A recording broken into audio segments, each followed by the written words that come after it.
Viral pernyataan Bupati Kabupaten Kepulauan Meranti, Muhammad Adil, yang menyebutkan pegawai Kementerian Keuangan berisikan iblis atau setan. Pernyataan itu dilontarkan Muhammad Adil ketika sedang melaksanakan rapat koordinasi nasional pengelolaan pendapatan belanja daerah di Pekanbaru pada Kamis 9 Desember lalu. Muhammad Adil menganggap bahwa pemerintah pusat mengambil minyak dari daerahnya Kepulauan Meranti hingga hanya mendapatkan keuntungan kecil dari eksplorasi sumber daya alamnya. Adil mengeluarkan unek-uneknya di hadapan Direktur Jenderal Perimbangan Keuangan Kemenkeu Luki Alfirman. Pada sesi tanya jawab, Adil mempertanyakan ihwal dana bagi hasil minyak di Kepulauan Meranti kepada Kementerian Dalam Negeri dan Kementerian Keuangan. Menurut dia, Kepulauan Meranti memproduksi 8.000 barel minyak per hari, tetapi ia mengaku tidak pernah menerima rincian penerimaan daerah atas hasil sumber daya alam di daerahnya itu. Akhirnya Meranti hanya mendapatkan keuntungan yang kecil dari eksplorasi sumber daya alamnya karena DBH migas yang diterima minim. Menurut Adil, wilayah yang dia pimpin adalah daerah miskin yang seharusnya menjadi prioritas pemerintah pusat. Ia juga mengeluhkan pemerintah daerah yang tidak bisa leluasa bergerak membangun di daerah dan memperbaiki hajat hidup orang banyak karena sumber daya alamnya disedot oleh pemerintah pusat. Karena itu Adil meminta pemerintah pusat agar tak lagi mengambil minyak di Meranti. Menurutnya mereka masih bisa makan daripada uang hasil minyak dihisap oleh pusat. Usai marah-marah, Adil langsung walk out keluar dari ruang rapat tersebut.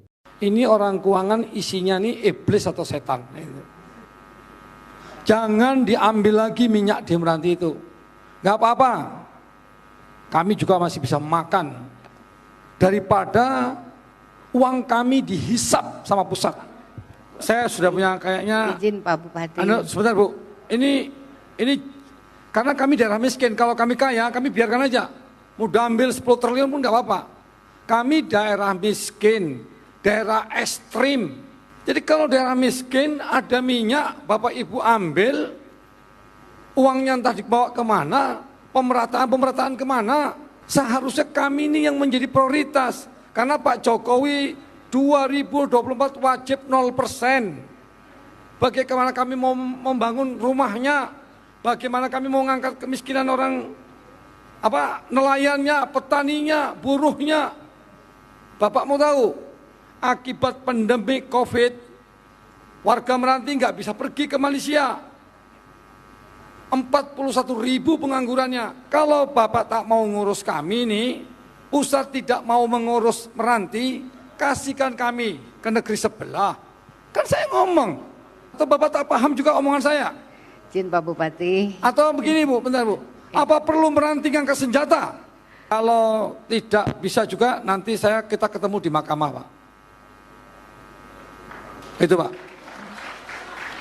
Ya kita tunggulah, ada tidak nanti gugatan saya ke mahkamah, kita lihat. Izin Pak, saya enak mandeng Bapak di sini, aku tinggalkanlah ini ruangan. Baik Pak Bupati, terima kasih. Mungkin bisa stay sebentar lagi, kita akan selesai Pak Bupati.